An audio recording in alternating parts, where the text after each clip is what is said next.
La cocina olía a cebollas sofritas y pimientos. Era un aroma familiar y reconfortante, uno que siempre me recordaba tiempos en que la vida era más sencilla y la mesa estaba más llena. Volteé las tortitas en la sartén, tratando de no pensar en el hecho de que probablemente cenaría sola una vez más. Mi mundo se había reducido al tamaño de la casita de invitados, una pequeña cabaña separada de la enorme finca que había construido décadas atrás. 10 años atrás, después de que mi esposo falleciera, firmé todo a nombre de Javier. Eres un hombre. Ahora eres el jefe de la familia, le dije a mi hijo. Quería que sintiera la responsabilidad para ensanchar sus hombros. Pero en lugar de alas de águila, solo desarrolló un apetito por las demandas de su esposa Carmen.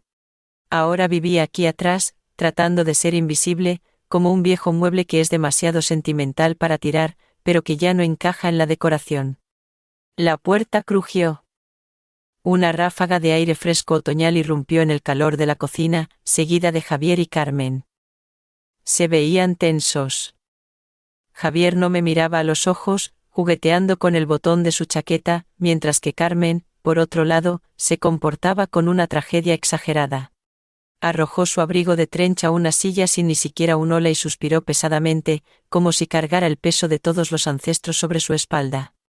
«Mamá, necesitamos hablar», comenzó Javier, pero su voz temblaba. Miró a su esposa, buscando apoyo. Carmen tomó inmediatamente la iniciativa. «Madre Olivia, tenemos una crisis». Su voz destilaba miel, con esa nota falsa de preocupación que siempre me hacía apretar la mandíbula. «¿Recuerdas de qué hablamos el techo? ¿Esa gotera en el ala este?» Asentí. Por supuesto que lo recordaba. Una semana atrás, había retirado 15.000 euros de mi cuenta de ahorros, casi todo lo que me quedaba para mi fondo de entierro, y se lo di. Dijeron que las reparaciones eran urgentes, de lo contrario, mi casa, empezaría a pudrirse.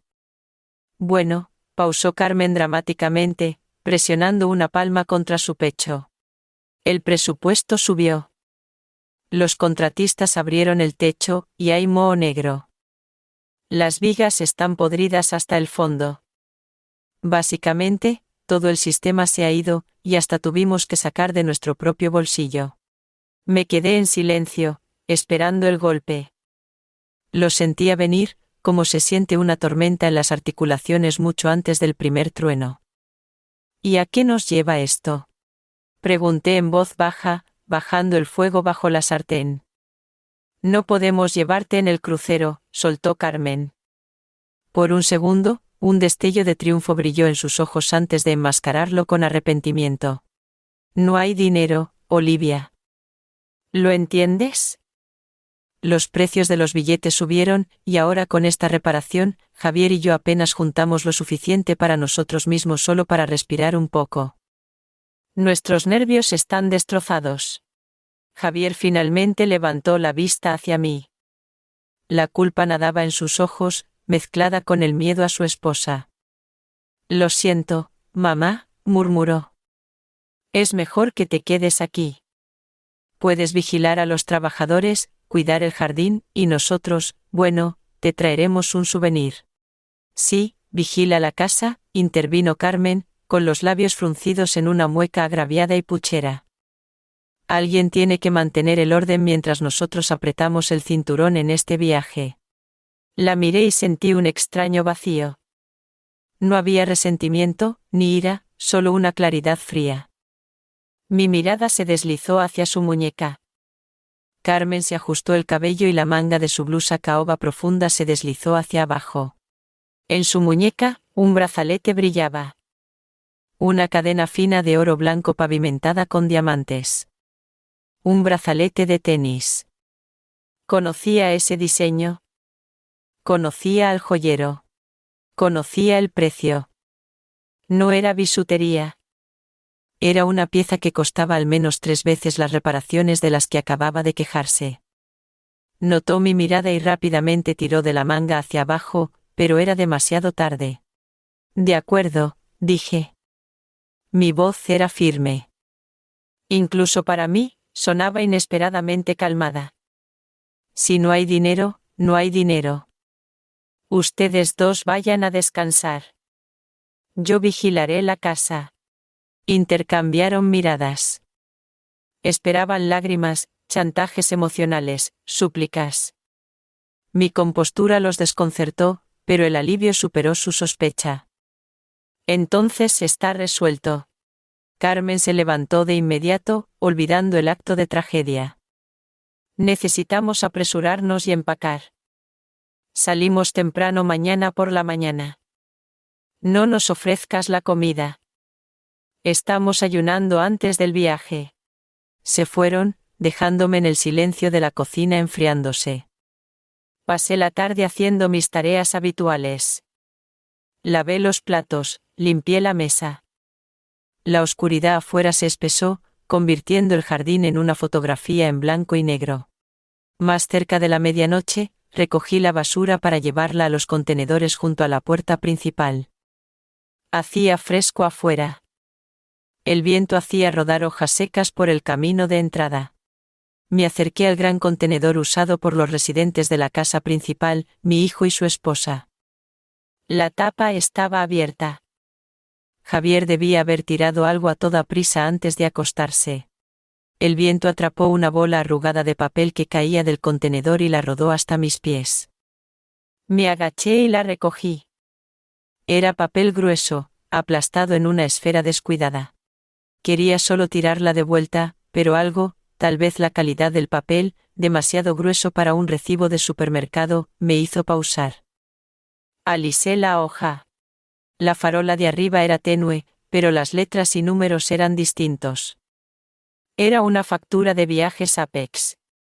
Fecha, ayer. Pagador, Javier López. Nota, reserva. Suite grandiosa en el barco de Río, la Magnolia Dorada. Total, 15.000 euros. El mundo a mi alrededor se congeló. Los sonidos de la noche, el roce de las hojas, un perro ladrando a lo lejos, desaparecieron. Solo quedaban los números en el papel. 15.000, exactamente la cantidad que les había dado 3 días atrás. Mi dinero. No estaban reparando el techo. No había moho. Simplemente tomaron mi dinero para comprarse unas vacaciones de lujo y me dijeron a la cara que era un peso muerto, una carga que se dejaba vigilando la casa mientras ellos bebían champán con mis ahorros de toda la vida. Mi pecho no se apretó. Mi corazón no se saltó un latido. Al contrario, empezó a latir de manera constante, poderosa, rítmica, como el motor diésel de un enorme barco ganando impulso. Las lágrimas que podrían haber aparecido para una abuela común se evaporaron, quemadas por la llama helada de la realización. Carmen pensó que había derrotado a una débil anciana. Javier pensó que mamá aguantaría y perdonaría todo. Olvidaron quién era yo antes de ponerme un delantal y empezar a hornear pan de maíz. Olvidaron que el nombre López solía pronunciarse con reverencia en el mundo del transporte y la logística. Doblé cuidadosamente la factura y la puse en el bolsillo de mi Rebeca. Luego regresé a la casita de invitados, cerré la puerta con llave y fui al dormitorio. Del cajón inferior de mi cómoda, debajo de una pila de viejos manteles de lino, saqué una agenda de cuero vintage. Olía a cuero envejecido y papel caro. La abrí en la primera página. Solo había un número escrito allí, un número que no había marcado en 12 años, una línea directa, un canal personal. Tomé el teléfono. Sonó por mucho tiempo, pero sabía que alguien respondería. Incluso en medio de la noche, para mí, respondería. Hablando. Una voz ronca y sorprendida de hombre contestó. ¿Quién es en esta línea? Hola, Cipriano, dije. Mi voz era dura como el acero. Soy Olivia. Necesito ejercer mi sobreescritura ejecutiva, y necesito un camarote en la Magnolia Dorada ahora mismo.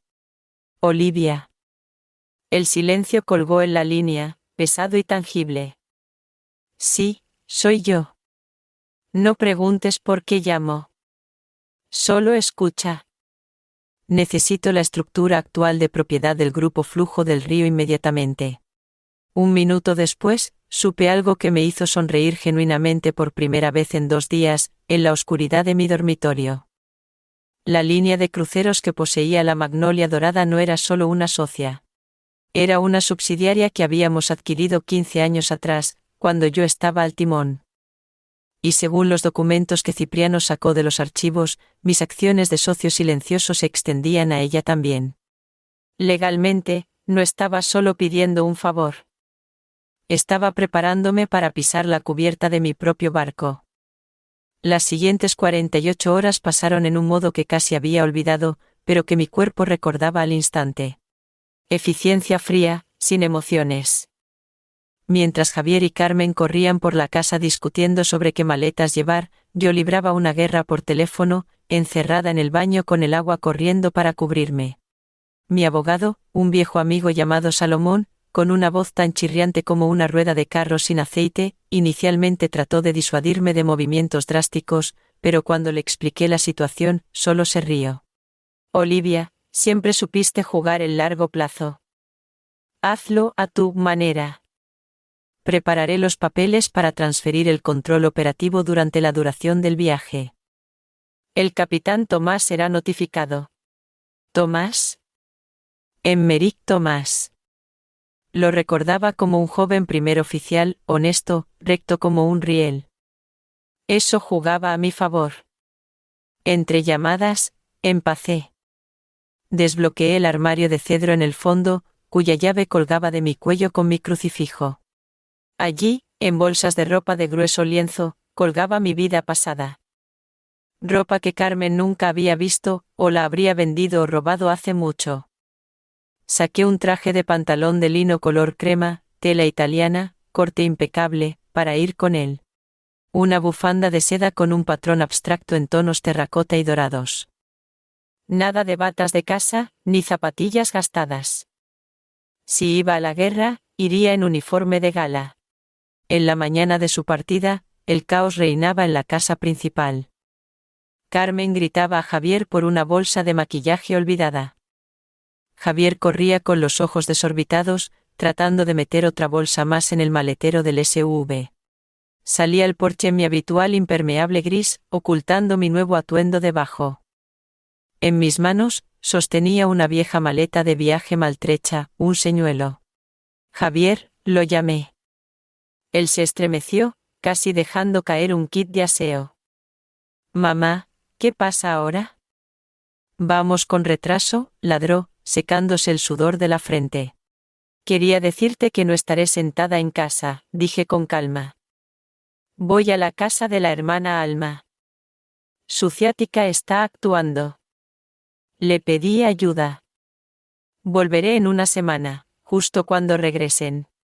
Carmen se asomó por la ventana del coche, ya con gafas de sol oscuras. Alma, perfecto, soltó, sin esconder su alegría. Menos electricidad desperdiciada. Deja las llaves con el vecino. De acuerdo, nos vamos. Javier, entra ya. Ni siquiera me abrazaron. Javier agitó una mano, saltó al volante y el coche salió chirriando hacia la puerta, con las llantas patinando. Los vi irse hasta que las luces traseras rojas desaparecieron en la curva. Buen viaje, susurré al vacío. Exactamente 30 minutos después, un sedán negro largo se detuvo en mi puerta, la grava crujiendo suavemente. Un chofer con gorra salió, abrió la puerta para mí e inclinó la cabeza respetuosamente. Señora López, estamos listos. El capitán Tomás la espera. Me deslicé en el suave cuero del asiento trasero. El impermeable gris cayó al suelo. Me puse gafas de sol oscuras, ajusté la bufanda de seda en mi cuello y miré en el retrovisor. Mirándome no era una pensionista que pudiera ser engañada y abandonada. Mirándome era la jefa. El viaje al puerto en Zaragoza tomó 1 hora. Avanzamos rápido, con confianza, ignorando el tráfico gracias al pase especial en el parabrisas. Cuando nos detuvimos en la terminal fluvial, vi exactamente lo que esperaba. La fila de embarque era masiva. La gente empujaba. Los niños lloraban. Alguien discutía con seguridad. Calor, humedad, olor a gases de escape. Mi chofer no se metió en la fila general. El coche sorteó suavemente la multitud y se dirigió hacia una puerta cerrada marcada, entrada de servicio, personal autorizado solamente. El guardia, al ver la placa, pulsó un botón al instante y la barrera se levantó. Condujimos directamente al muelle donde el asfalto se convertía en concreto justo hasta la pasarela. Los vi a unos 50 metros de distancia, detrás de una valla de malla que separaba la zona VIP de la masa general. Javier, sudando profusamente, arrastraba 2 maletas enormes, tratando de avanzar hacia el mostrador de check-in. Carmen estaba cerca, agitando las manos y gritando a un portero que parecía ignorar su histeria. Se veían patéticos en su pretensión de lujo pagado con dinero robado. El chofer abrió la puerta. Bajé al concreto del muelle. El viento del Ebro me golpeó la cara, húmedo, pesado, oliendo a libertad y limo de río. 2 jóvenes tripulantes en uniformes blancos impecables corrieron inmediatamente hacia mí. Señora López, dijo uno de ellos, tomando mi pequeña maleta como si fuera una reliquia real. Bienvenida a bordo. El capitán ha ordenado que su equipaje sea llevado a la suite del propietario inmediatamente. Por favor, síganos. Ajusté mis gafas y, sin mirar atrás hacia la valla donde mi hijo y mi nuera luchaban por un lugar al sol, subí a la pasarela. Estaban demasiado ocupados con su escándalo mezquino para notar cómo la sombra de mi limusina caía sobre sus sueños. Entré en la suite del propietario, y la puerta se cerró silenciosamente detrás de mí, cortando el ruido del puerto. Un silencio perfecto reinaba aquí, roto solo por el zumbido apenas audible del aire acondicionado. El espacio era inmenso. Una sala de estar con ventanas panorámicas, un dormitorio acabado en caoba y una salida privada a una sección aislada de la cubierta. Pero no me interesaban los interiores que había aprobado de catálogos 10 años atrás. Me interesaba el gran monitor montado en la pared conectado al sistema de seguridad interno. Pulsé un botón en el control remoto. La pantalla cobró vida, dividiéndose en varios sectores. La cámara en la cubierta. Un pasillo mostraba exactamente lo que esperaba. Javier y Carmen caminaban por el pasillo alfombrado, mirando alrededor como niños en una tienda de dulces. Javier arrastraba las maletas, jadeando pero sonriendo, mientras Carmen flotaba adelante, pasando los dedos por las barandillas pulidas. Se detuvieron en la puerta de la suite 404, la suite diamante, la misma que yo había pagado pensando que salvaba el techo de nuestra casa. Entraron. Cambié la cámara a la vista interior. Sí, las suites tenían cámaras discretas en las esquinas del techo para la seguridad de los huéspedes y resolución de disputas. El audio era cristalino. Dios mío, Javier, chilló Carmen, arrojando su bolso en la enorme cama cubierta de sábanas blancas como la nieve. Mira este balcón. Mira este baño. Giró alrededor de la habitación. Su vestido fucsia era un borrón brillante contra las paredes crema. Javier, secándose el sudor, se dejó caer en un sillón y se extendió con una sonrisa satisfecha. ¿Valió la pena?, preguntó, mirando a su esposa con adoración. Ya lo creo. Carmen corrió a la mesa donde una botella de bienvenida de champán esperaba en un cubo de hielo. Ábrela rápido. Necesitamos celebrar el inicio de nuestra libertad. El pop del corcho sonó seco, como un disparo a través de los altavoces en mi camarote. Javier vertió el vino espumoso en altas copas. La espuma se derramó por el borde, goteando en la alfombra, pero no les importó. Por nosotros, proclamó Carmen, levantando su copa, y por finalmente escapar de esa cripta. Tintinearon las copas. Javier tomó un gran trago y se rió. Oye, me sentí un poco incómodo cuando nos fuimos. Mamá estaba allí parada con esa vieja bolsa de comestibles. Carmen resopló, su rostro torciéndose en una mueca desdeñosa. Bajó su copa y se encorvó, arrastrando los pies, imitando una caminata tambaleante. Su voz cambió, volviéndose rasposa y lastimera. Una caricatura de mi voz, aunque yo nunca hablaba así. Oh, hijos, vayan ustedes. Yo me quedo aquí con los gatos. Vigilaré la casa. Ahorraré un penique, murmuró. Y ambos estallaron en carcajadas. Oh, no puedo. Es tan ingenua, Javier. No hay dinero. Se lo tragó y ni siquiera se atragantó. La vieja cree cualquier cosa que le digamos siempre y cuando no la molestemos. Probablemente está sentada allí ahora mismo, bebiendo su té vacío y pensando, pobrecitos nosotros. Javier añadió, sirviéndose más. Bueno, está bien. Que vigile. El aire fresco le hace bien, y nosotros somos la realeza. Miré la pantalla sin parpadear. En mi mano tenía una taza de café caliente, y no temblaba. No sentía dolor, solo asco, como si estuviera viendo cucarachas que se metieron en el azucarero. Se sentían intocables. Pensaban que el mundo les pertenecía.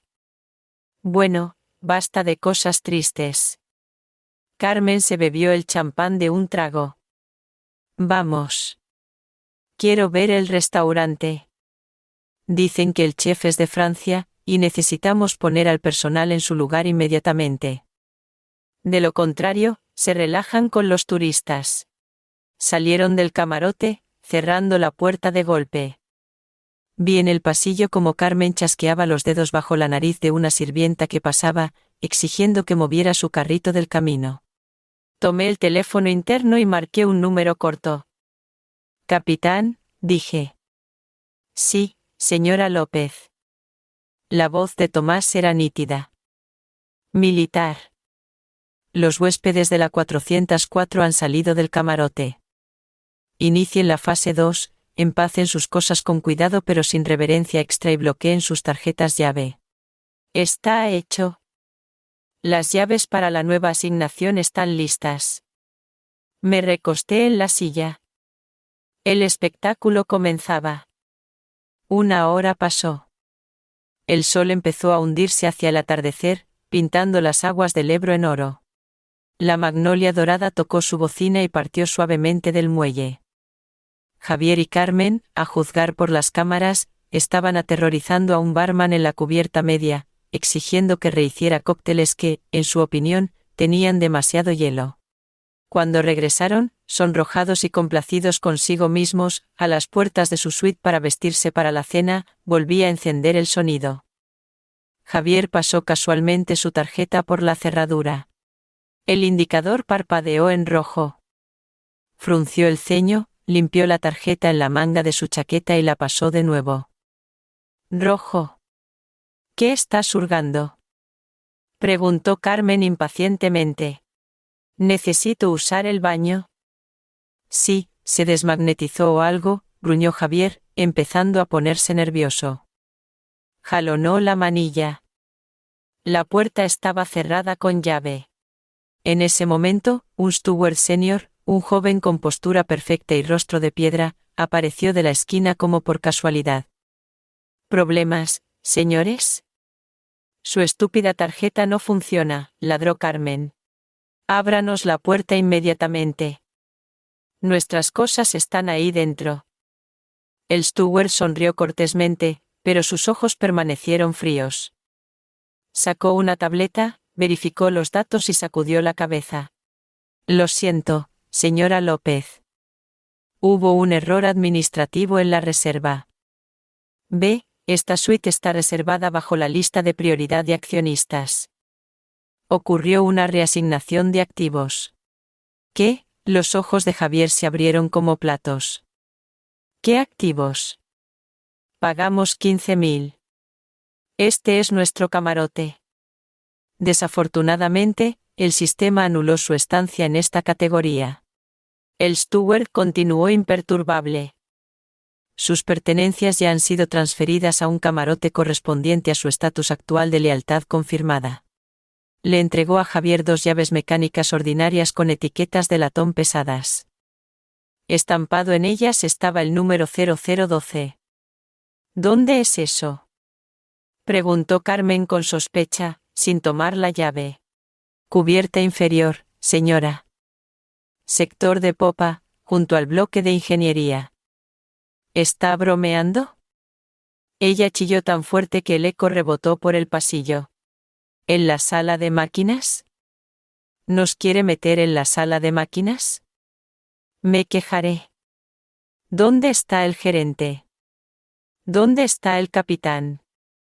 La oficina de administración está en la cubierta solar en la zona VIP. El steward respondió con calma, señalando las escaleras. Pero me temo que la decisión es final. Carmen arrebató las llaves de la mano del steward y se las arrojó a Javier. Vamos, siseó, agarrando a su esposo por el codo.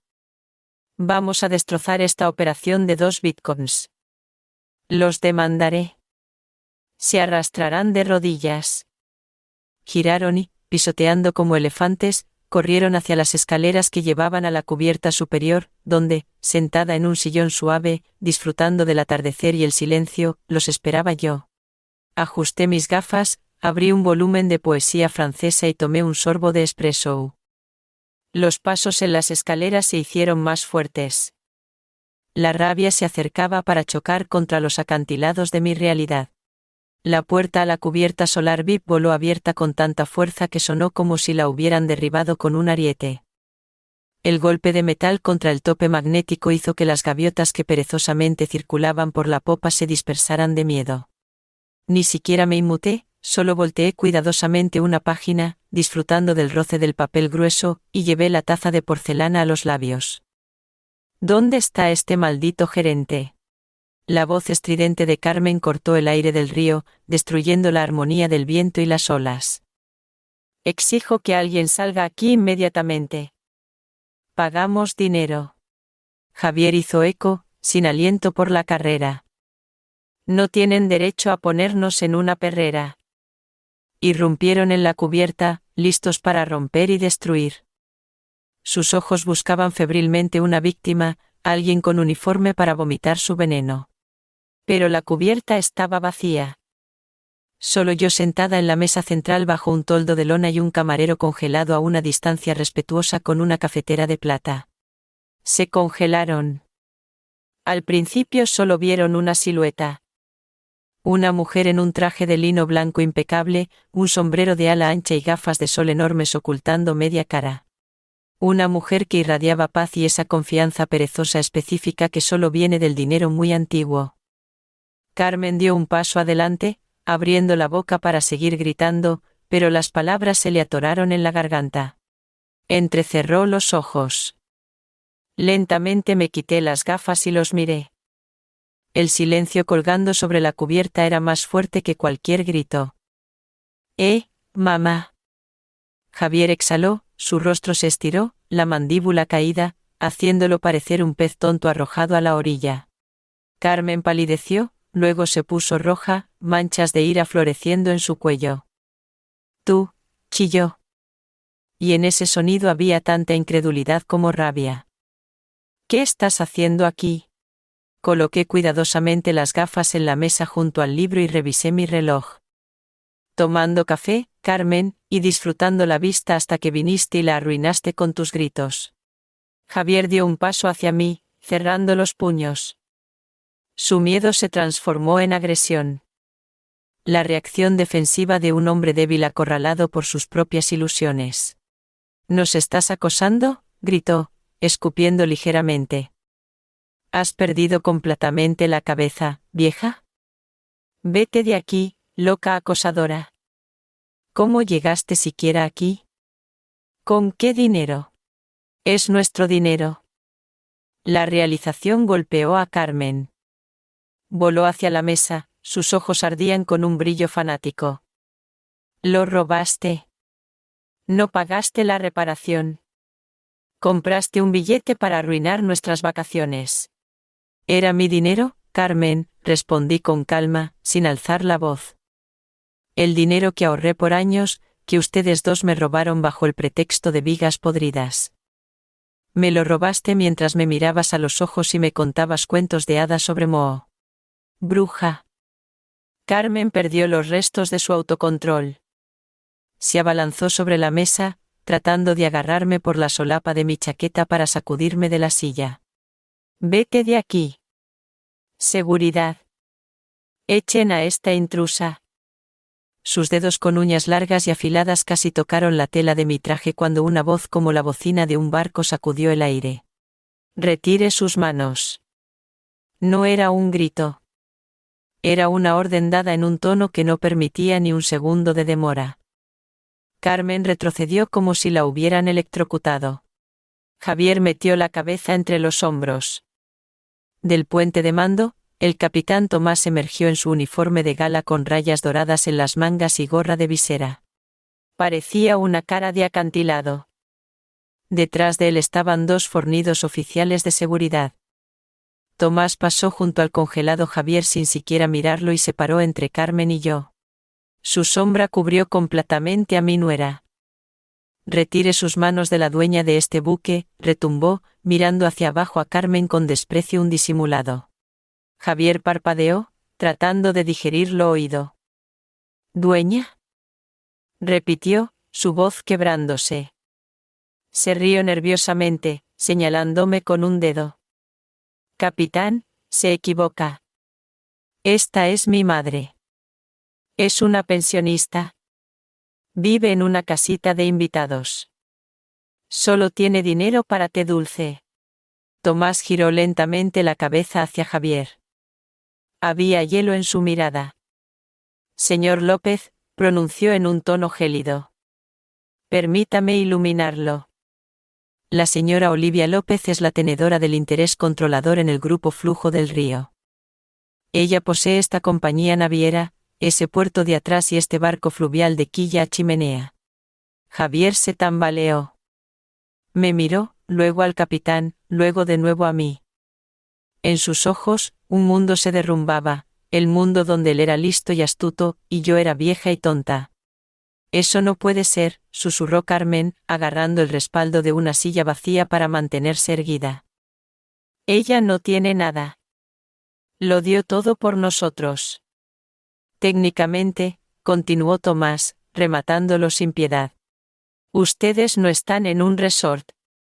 Están en la sala de estar de la señora Olivia, y juzgando por su comportamiento, son huéspedes no invitados que además han cometido un acto de agresión e intrusión en una zona privada». Vi cómo el significado de sus palabras se hundía. No solo la riqueza, sino el hecho de que habían robado 15.000 euros a una persona que controlaba millones. Robaron calderilla a un dragón que pensaban que era un lagarto. «Mamá», jadeó Javier. Sus piernas cedieron. No se sentó. Se derrumbó. Sus rodillas golpearon la cubierta de teca con un tuz sordo. Carmen se desplomó a su lado. Su boca se abría y cerraba como la de un pez, pero no salía sonido. Su arrogancia, su superioridad, todo se evaporó, dejando solo terror animal ante la mujer que continuaba removiendo calmadamente su café con una cucharita pequeña. «Tomás», dije en voz baja, sin mirar a la pareja acobardada. «El café se está enfriando. Siéntese. Necesitamos discutir la ruta. Sáquenlos de mi vista». Lo dije en voz baja, volviendo a mi taza. La seguridad los levantó por los brazos como sacos de arena. Javier aún murmuraba algo. Sus pies arrastraban por la cubierta mientras Carmen, por el contrario, se había entumecido, convirtiéndose en una estatua de horror y desconcierto. «¿No los echaron del barco?» «Aún no». Tomás conocía mis intenciones sin palabras. Para ellos, se preparaba una tortura especial. Incertidumbre en un espacio confinado. Los llevaron al camarote 012. Conocía ese camarote. Estaba directamente sobre el eje de la hélice. No había ojos de buey, y la vibración del motor era tal que un vaso de agua en la mesita se movía constantemente por la superficie, el lugar perfecto para la reflexión. Todo el día no hice ruido. Los dejé marinar en sus propios jugos, en miedo y conjeturas. Imaginé a Carmen paseando de pared a pared en esa caja estrecha, siseando a Javier, tratando de inventar una excusa. Fue solo una vez. Solo lo tomamos prestado. Lo habríamos devuelto. Es su madre. Perdonará. Seguramente, lo repetía. Esperaban que mi corazón maternal, que habían pisoteado por tantos años, mostrara debilidad de nuevo. A las 8 de la tarde, envié un steward a ellos. Entregó un sobre de papel crema grueso con relieve dorado, una invitación a cenar. Sala de comedor privada, el Romanov. 8:30 de la tarde. Llegué temprano. La habitación era pequeña, íntima, diseñada para negociaciones de alto nivel. Paredes revestidas en roble, iluminación tenue de apliques, cortinas pesadas de terciopelo del color de esmeralda oscura. Me senté en la cabecera de la mesa. Ante mí había un plato de trucha al horno y un vaso de Riesling seco. Exactamente a las 8:30, las puertas se abrieron. Entraron vacilantes. Carmen había logrado cambiarse a un vestido de cóctel negro. Aparentemente, decidió que un aspecto lúgubre ganaría puntos de piedad. Javier estaba en la misma chaqueta, arrugada y patética. Se veían como niños de escuela llamados a la oficina del director, pero la esperanza aún parpadeaba en sus ojos. Esperanza de que yo hubiera jugado a ser jefa y ahora nos reconciliaríamos. Mamá, comenzó Javier, dando un paso cauteloso hacia la mesa. Nos alegramos tanto de que podamos hablar con calma. Siéntense. Señalé las 2 sillas frente a mí. Se sentaron. Carmen pegó inmediatamente una sonrisa en su rostro, aunque las comisuras de sus labios temblaban. Madre Olivia, arrulló nerviosamente, desgarrando una servilleta. ¡Qué malentendido tan terrible hoy! Estábamos tan conmocionados. ¿Lo entiendes? Nervios, esta renovación. Solo queríamos lo mejor. Solo no queríamos preocuparte con nuestros problemas. Continué en silencio cortando un trozo de pescado. El tintineo de los cubiertos contra la porcelana era el único sonido en la habitación. Esperaban menús, esperaban camareros, esperaban vino, pero la mesa ante ellos estaba vacía. Ningún tenedor, ningún vaso, solo madera pulida y una carpeta de cartón gris grueso yaciendo en el centro. ¿Dónde está? Javier miró alrededor confundido. No se le servirá cena. Bajé el tenedor, me sequé los labios con la servilleta y miré a mi hijo. No había calidez en esa mirada, solo fatiga. ¿Has comido, Javier? Has estado comiendo a mi costa por los últimos 5 años. Creo que estás lleno hasta la garganta. ¿De qué estás hablando? Trató de fingir incomprensión, pero sus ojos se desviaron a la carpeta. Extendí la mano y lentamente, con un raspado silencioso, empujé la carpeta hacia ellos sobre la mesa. «Ábranla». Javier volteó la cubierta con dedos temblorosos. Carmen estiró el cuello, espiando los papeles. La primera página era una hoja de cálculo. Números, columnas, fechas, notas en marcador rojo. Eso no es una cuenta de crucero, dije, tomando un sorbo de vino. Eso es una auditoría forense contable. Una auditoría completa de mis cuentas personales y las cuentas a las que les di acceso vía poder notarial. Javier palideció hasta fundirse con el mantel. Carmen tragó convulsivamente. ¿Pensaron que no lo notaba? Mi voz era baja, pero cada palabra caía como una piedra. Recibo por medicación para la hipertensión, 400 euros, pero retirado de la tarjeta 1500. Mamá, los precios subieron. La farmacia es cara. Pero en realidad, la diferencia fue a las manicuras de Carmen. Volteé la página en mi memoria, conociendo el documento de memoria. Comestibles. Me trajeron una bolsa de harina y leche, pero cargaron 1000 a la semana como ayudando a mamá. Hasta pagaron gasolina para su SUV con mi tarjeta de pensión. Javier, es un error. Mi hijo jadeó, pero no se atrevió a levantar los ojos. Y ahora la reparación del techo. Continué sin piedad. 15.000, el clímax de su codicia. No solo robaron ese dinero. Lo robaron mirándome a los ojos y contándome cuentos de hadas sobre vigas podridas. Lo robaron sabiendo que eran mis últimos ahorros para un día lluvioso. Olivia, escucha.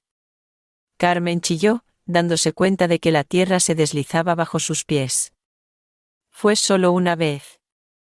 Queríamos devolverlo. Javier tiene problemas en el trabajo. Solo, suficiente. Golpeé la palma en la mesa. El sonido fue agudo y corto. Se estremecieron. No estoy senil, Javier, dije muy suavemente, y esa suavidad los aterrorizó más que un grito. Fui paciente. Esperé que su conciencia despertara, que recordaran quién les compró esa casa en la que viven, quién pagó su educación. Esperé que se satisficieran, pero son insaciables.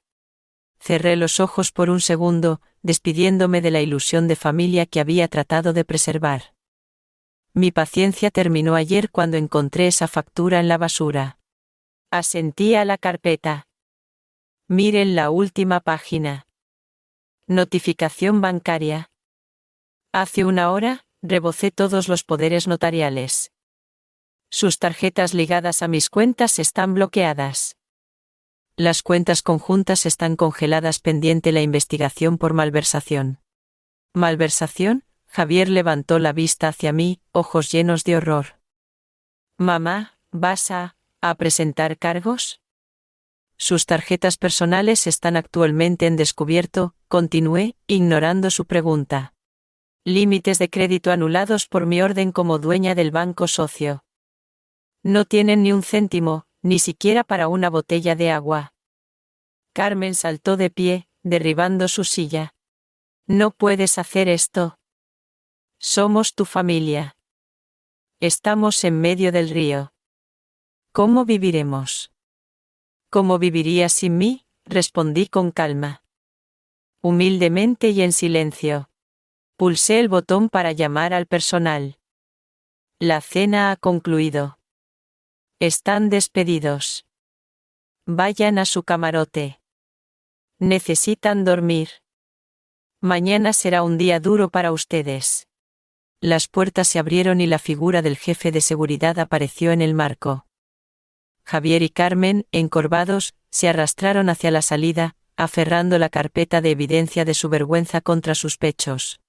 Caminaron hacia la oscuridad de las cubiertas inferiores, y yo me quedé en la luz de las lámparas, sola, con pescado frío y el sabor amargo de la victoria, que sabía a ceniza.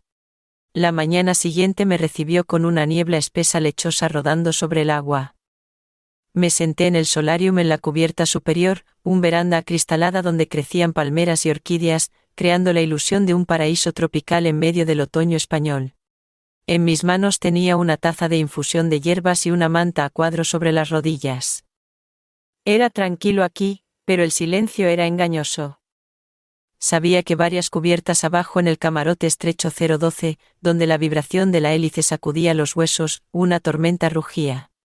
La seguridad reportó que los gritos empezaron en la noche. Las ratas acorraladas siempre empiezan a morderse entre sí. Despojados de dinero, estatus, y lo más importante, la ilusión de impunidad, Javier y Carmen predeciblemente empezaron a buscar a alguien a quien culpar. Y por supuesto, cada uno vio al otro como el culpable. La puerta del solarium crujió suavemente. No me volví, continuando mirando cómo la proa del barco fluvial cortaba la sábana gris de agua. Madre Olivia. La voz era baja, temblorosa, empapada en lágrimas. Lentamente coloqué la taza en el platillo. El tintineo de la loza sonó antinaturalmente alto. Girando la cabeza, vi a Carmen. Se veía diferente.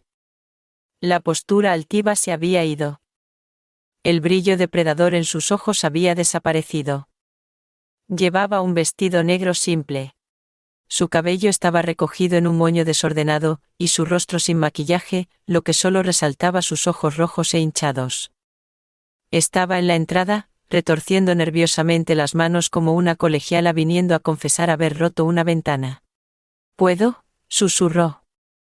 Gesticulé hacia la silla de mimbre opuesta. Siéntate, Carmen. Caminó y se sentó en el borde mismo, encorvándose, tratando de parecer más pequeña. No pude dormir, comenzó, y una lágrima solitaria rodó por su mejilla. Javier se volvió loco. Estaba gritando, culpándome de todo. Sollozó, cubriéndose el rostro con las palmas. Vi esta actuación con curiosidad distante, como un espectador de teatro que conoce la trama de memoria. Olivia, tienes que escucharme. Carmen quitó las manos de su rostro y me miró suplicante. No lo sabía. Te juro, no sabía la escala. Javier siempre decía que era su dinero, que eran bonos, tratos que salían bien. Le creí. Él es el hombre, el proveedor. ¿Cómo se suponía que supiera que estaba robando a su propia madre? Se inclinó hacia adelante, tratando de captar mi mirada. Yo también soy una víctima. ¿Lo entiendes? Me usó. Me obligó a vivir en grande para mantener su imagen. Compra esto, ponte aquello.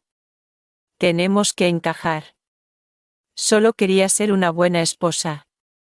¿Y ahora? Ahora piensas que soy un monstruo. Su voz se quebró en un susurro.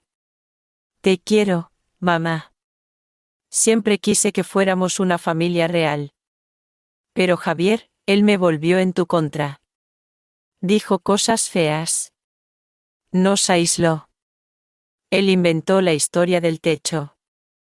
Le dije que no podíamos tomar el último céntimo de mamá, y él se rió y dijo, de todos modos no entenderías. En silencio tomé la tetera y le serví una taza. El vapor se elevó, oliendo a hierbas y mentiras. Bebe, dije uniformemente. Tu garganta está seca de tantas palabras. Carmen agarró la taza con ambas manos como una mujer ahogándose agarrando una paja. Gracias. Eres una santa, Olivia. No merezco tu bondad. Solo quiero que sepas que lo dejaré. Tan pronto regresemos, presentaré el divorcio. No puedo vivir con un ladrón y mentiroso. Trabajaré. Devolveré cada penique. Solo por favor no me saques de tu vida. Dame una oportunidad para enmendarme. Me miró con ojos claros, devotos. Si no la hubiera conocido por 10 años, podría haberle creído. Su actuación era impecable, la víctima perfecta de un esposo tirano, viendo la luz y arrepintiéndose. Tomé un sorbo de mi infusión, sintiendo el calor extenderse dentro. Eres muy convincente, Carmen, dije pensativa, casi talentosa. Javier realmente es débil. Es un seguidor. Arcilla en manos ajenas. El rostro de Carmen se iluminó. Decidió que el anzuelo había sido tragado. Sí, exactamente. Es débil, y yo solo caí bajo su influencia. Pero hay un detalle. Coloqué la taza en la mesa y tomé la tableta que yacía junto a un bol de galletas. Este buque tiene sistemas de seguridad muy modernos, especialmente en los compartimentos inferiores donde están las salas de máquinas y los cuartos de la tripulación, donde ustedes están viviendo actualmente. Carmen se congeló. La sonrisa de esperanza empezó a deslizarse lentamente de su rostro, exponiendo el miedo. Debido al ruido del motor y requisitos de seguros, continué en tono docente, deslizando el dedo por la pantalla, la grabación de audio corre 24/7 en esos camarotes en caso de emergencias o conflictos de pasajeros. Pulsé un icono de archivo. El silencio del jardín de invierno fue roto por una voz aguda, histérica. La voz de Carmen, pero no la que estaba sentada frente a mí ahora, la real. La grabación fue hecha tarde anoche. Idiota, Javier. Medusa sin espina. Ni siquiera pudiste mentir correctamente. Tronó desde los altavoces de la tableta. Luego se oyó la voz de mi hijo, lastimera y defensiva. Carmen, baja la voz. Podrían oírnos. Me importa un bledo. Carmen gritó en la grabación. Que oigan. Tan pronto bajemos a tierra, busco abogados. La declaramos incompetente. Claramente tiene demencia senil. Si piensa que es alguna magnate de negocios, la metemos en un asilo estatal, el más barato, donde la rompan rápido, y vendemos la casa. No voy a perder mi dinero porque le tienes miedo a mamita. Pulsé pausa. Las últimas palabras, vaca vieja, colgaron en el aire, reflejándose en las paredes de vidrio del invernadero. Carmen se puso blanca. La sangre se drenó de su rostro tan rápidamente que parecía a punto de desmayarse. Su boca se abrió, pero no pudo hacer sonido. Todas sus palabras sobre amor, sacrificio y el monstruo Javier se desmoronaron en polvo en un segundo. La miré sin ira, solo con fatiga infinita. ¿Asilo? ¿Estatal, el más barato? Carmen empezó a negar con la cabeza, retrocediendo junto con la silla. Las patas de la silla chirriaron contra el piso. Eso fue emoción. No lo quise decir. Solo tú. Nunca quisiste una suegra, Carmen. La interrumpí, cerrando la tapa de la tableta. No querías una familia. Querías un patrocinador. Solo me veías como una billetera con piernas que, por alguna razón, vivía demasiado tiempo. Me puse de pie. Carmen se apretó contra la silla como si esperara un golpe. Patrocinio cancelado, declaré. Ve con tu esposo. Disfruten de la compañía mutua. No les queda mucho tiempo hasta la llegada. Me volví y caminé hacia la ventana, haciendo claro que la audiencia había terminado. Detrás de mi espalda, oí respiración pesada, un sollozo y luego pasos apresurados y arrastrados de una persona huyendo. Afuera del vidrio, flotaba un bosque dorado, pero solo veía el reflejo de mi propio rostro, severo, calmado y finalmente libre. No más de una hora después de la conversación en el solarium, el silencio de mi biblioteca privada fue roto por el ruido de una lucha y respiración pesada. Estaba sentada en un sillón de cuero profundo revisando informes de carga del último trimestre cuando las puertas volaron abiertas, casi saliéndose de sus bisagras. Una extraña procesión apareció en la puerta. Adelante, literalmente arrastrando a un hombre con bata blanca por la manga, corría Carmen. Su rostro, recientemente manchado de lágrimas y lastimero, ahora estaba torcido en una mueca de determinación insana. Detrás de ella, tropezando y mirando alrededor salvajemente, corría Javier. Aquí, doctor. Más rápido. Chilló Carmen, jalando al doctor tan fuerte que el pobre hombre casi se rasga la bata. Ella está aquí. Es peligrosa para sí misma y para otros. El médico del barco, un hombre de unos 50 años con barba gris y ojos cansados, trató de liberar su brazo, pero la garra de mi nuera era de hierro. Señora, cálmese. Trató de apelar a su razón. No puede irrumpir en la zona VIP así. No lo entiende. Javier lo interrumpió, jadeando por aire. Corrió hacia mí, pero se detuvo a unos pies, como si temiera que lo mordiera. Tiene psicosis aguda. Está delirando. Afirma que posee este barco. Carmen señaló un dedo hacia mí. Su uña con esmalte astillado temblaba. Míréla sentada como una reina revolviendo papeles.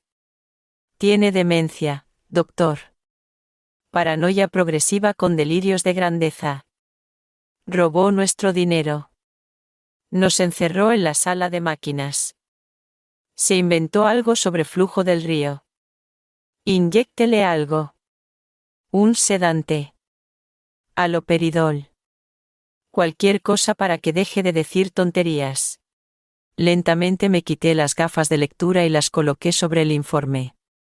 Su plan era transparente como el vidrio y tan frágil. Si no podían persuadirme y no podían intimidarme, un camino quedaba: declararme incompetente.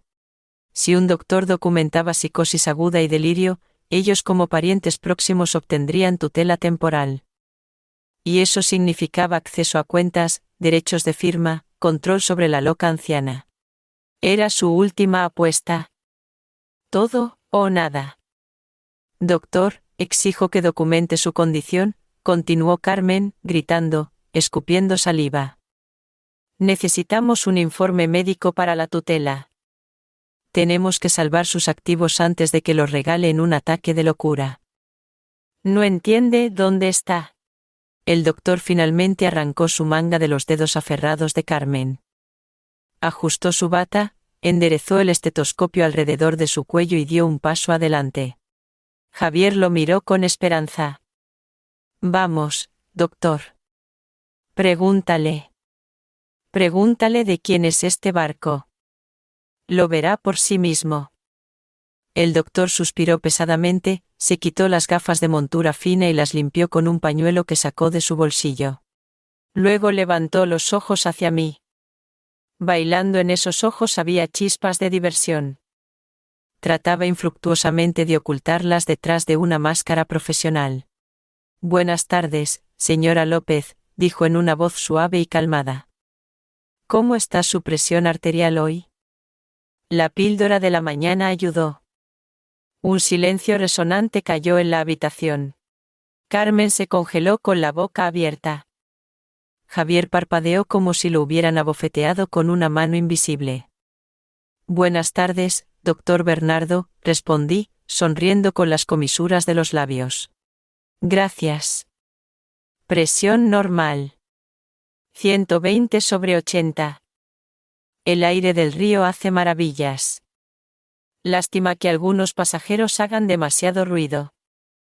El doctor Bernardo tartamudeó. Ustedes, se conocen. El doctor se volvió hacia ellos. Toda su suavidad desapareció. Ahora los miró como suciedad pegada a la suela de una bota. Jóvenes, pronunció en un tono gélido. He sido el médico personal de Olivia por 22 años. Manejé su rehabilitación después del derrame de su esposo. Monitoreó su cardiología. Conozco cada lunar de su cuerpo y cada neurona de su cerebro. Dio un paso hacia Javier y mi hijo retrocedió, golpeando la estantería. ¿Afirman que su madre tiene demencia? Continuó el doctor Bernardo, aún resonando en su voz. Extraño. Su última resonancia magnética mostró que sus vasos cerebrales están en mejor condición que los de ustedes dos, juzgando por la idiotez que han montado aquí. Su mente es más clara que la de cualquier capitán en este río. Pero su histeria sugiere la necesidad de una evaluación psiquiátrica, pero para ustedes. Carmen se agarró la cabeza, deslizándose por el marco de la puerta. Pero no lo sabíamos, susurró. ¿No lo sabían? La interrumpí, sin levantarme de la silla. ¿Por qué no les importaba? Por 20 años, el doctor Bernardo venía a nuestra casa una vez al mes. ¿Alguna vez preguntaron de quién era el coche en la puerta? ¿Alguna vez preguntaron qué medicina tomo? No, solo se veían a sí mismos. El doctor Bernardo sacó una libreta de su bolsillo del pecho, escribió rápidamente algo, arrancó la hoja y se la entregó a Javier. ¿Qué es esto?, preguntó mi hijo atontado, mirando el papel. Eso es una factura, explicó el doctor cortésmente. Por una llamada de emergencia falsa de un especialista senior después de horas por una consulta no planificada de evaluación de salud mental. La salud mental de la paciente se juzga perfecta. Mi tiempo, sin embargo, es caro. Javier miró el número. Su rostro se volvió gris. 500 euros, exhaló. No tenemos dinero. Las tarjetas están bloqueadas. Eso no es mi problema. El doctor Bernardo se encogió de hombros, dándoles la espalda. La factura se adjuntará a su deuda de camarote. Si no pagan antes de la llegada al puerto, se lo explicarán a la policía en tierra. Buen día. Me guiñó un ojo y salió de la biblioteca, cerrando la puerta silenciosamente detrás de él. Me quedé sola con ellos. Dos figuras rotas en medio del lujo que tanto ansiaban, pero que los había rechazado. Váyanse, dije, poniéndome las gafas de nuevo y volviendo al informe, y cerré la puerta desde el otro lado. Javier tiró de la mano de Carmen. Ella caminó como un zombi, mirando incesantemente adelante. Se fueron. El clic de la cerradura sonó como el clavo final en la tapa de su ataúd. Habían perdido todo, incluso lo que nunca realmente tuvieron. Miré por la ventana. La orilla se acercaba. Cipreses antiguos y un viejo muelle erosionado. El punto final de su ruta y el comienzo de la mía. El barco fluvial se estremeció en todo su marco y se detuvo, chocando sordamente contra los parachoques de goma del muelle. El zumbido de los motores murió, reemplazado por el sonido del viento en los sauces y el graznido de cuervos circulando sobre el muelle desierto. Habíamos llegado a Punta Algodonera, un desembarcadero desolado pero bellamente inquietante en el rural Aragón, cientos de kilómetros de la ciudad más cercana por caminos rotos. Estaba en la salida principal en la cubierta inferior. Llevaba un abrigo de pelo de camello y esa misma bufanda de seda. A mi lado, con brazos cruzados sobre el pecho, se erguía el jefe de seguridad. Javier y Carmen aparecieron en el pasillo un minuto después. Se veían patéticos. Ropa arrugada, ojeras, nerviosos. Al verme, Javier sonrió por un segundo. La esperanza destelló en sus ojos. La estúpida esperanza ingenua de un niño que cree que después del tiempo fuera en la esquina, mamá definitivamente le dará un caramelo. Mamá. Sonrió incierto. Hemos llegado. ¿Es una excursión? ¿Decidiste perdonarnos y llevarnos a ver los viejos campos de algodón? Dicen que la historia aquí es poderosa. Carmen estaba en silencio, mirando cansadamente la escotilla de la pasarela abierta. Esta es su parada, dije secamente, sin devolverle la sonrisa. Bájense. Oh, genial. Javier asintió, tratando de fingir entusiasmo. Demos un paseo. Tomemos aire. Le hará bien a Carmen. Se ha desmoronado por completo. Solo tomamos nuestras chaquetas. No necesitan volver al camarote. La voz del jefe de seguridad sonó como un golpe de martillo. Señor López, señora López, salida. Se congelaron. El aire frío otoñal que entraba de la calle les lavó las caras, pero ni lo notaron. ¿Qué quiere decir con salida?, susurró Carmen. Asentí hacia la pasarela abierta. Vayan. Los esperan. Empujados por la pesada mirada de la seguridad, pisaron la rejilla metálica de la pasarela. Bajaron lentamente, incierto, mirando atrás como si esperaran que me riera y dijera que era una broma. Pero cuando sus pies tocaron el concreto húmedo y agrietado del muelle, lo vieron. Justo frente a ellos, apiñados torpemente uno contra el otro, estaban sus maletas. 4 enormes maletas de plástico que habían arrastrado tan orgullosamente a bordo en Zaragoza. Junto a ellas yacía la carpeta con la factura impaga del doctor y la notificación de desalojo. Javier se congeló. Miró las maletas, luego al muelle vacío donde no había taxis, ni autobuses, solo un perro solitario olfateando una bala de paja. Luego miró hacia arriba donde yo estaba apoyada en la barandilla. «Mamá», gritó, su voz quebrándose en un chillido. «¿Qué significa esto? ¿Nos dejas aquí?» Carmen aferró el mango de una maleta como si fuera un ancla. «¿No tienes derecho?», gimió, pisoteando el pie. «Esto es el medio de la nada. No tenemos dinero. Las tarjetas están bloqueadas. ¿Cómo llegaremos a casa?» «Son 500 kilómetros». Bajé la vista hacia ellos. Desde esta altura, parecían muy pequeños. No depredadores formidables envenenando mi vida, sino insectos mezquinos y ajetreados. El viento azotó mi cabello, pero no tenía frío. Por primera vez en años, tenía calor. «Me dijiste antes de irte, no hay dinero. Quédate en casa». Mi voz, amplificada por la acústica del río, llevó sobre el muelle, ahogando a los cuervos. Dijiste que no podías pagar un billete para tu madre.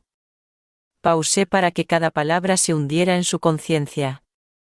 Bueno, ahora no tienen dinero, y no pueden permitirse continuar este viaje, hijos. Javier corrió hacia la pasarela, pero los marineros ya habían empezado a levantarla. El metal se separó del concreto con un clan. Perdónanos, lo devolveremos todo. No nos dejes aquí. Nos moriremos. Ustedes son jóvenes, sanos, respondí con calma. Tienen manos y pies. Busquen un trabajo o hagan autostop. Después de todo, siempre dijeron que eran autosuficientes, que lo lograron todo por sí mismos. Aquí está su oportunidad de probarlo sin mi dinero. La pasarela se cerró en su lugar con un crash. Los motores de la Magnolia Dorada rugieron, convirtiendo el agua oscura en espuma. El barco fluvial empezó a alejarse lentamente del muelle. ¡Deténganse! ¡Deténganse! Vieja bruja, gritó Carmen, dándose cuenta de que suplicar era inútil. Arrojó un zapato al barco, pero solo chapoteó en el agua. Te maldigo. Morirás sola. Ni siquiera me inmuté. Sus gritos se hicieron más quietos, tragados por la distancia y el sonido del agua.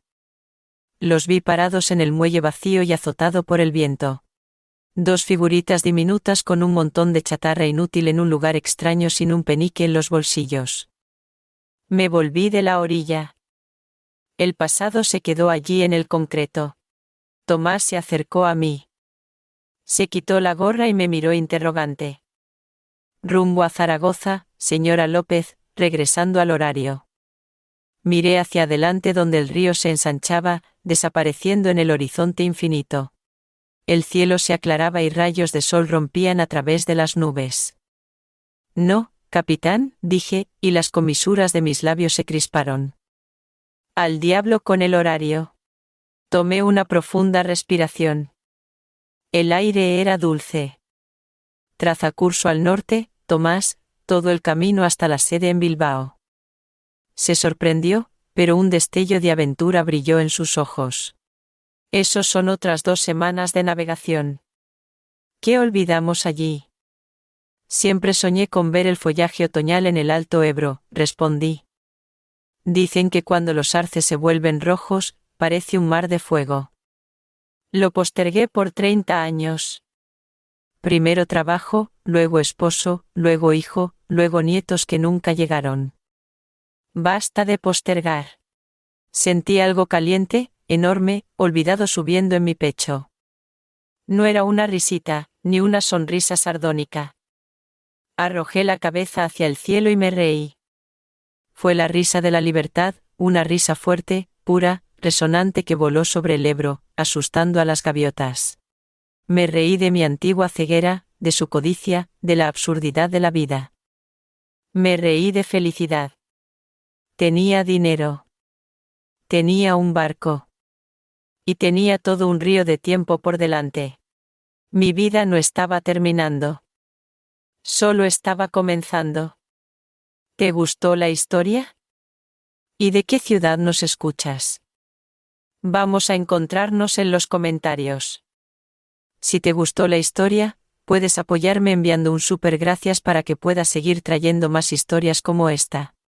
Muchas gracias por tu dulce apoyo. Estoy ansiosa por tus comentarios sobre la historia.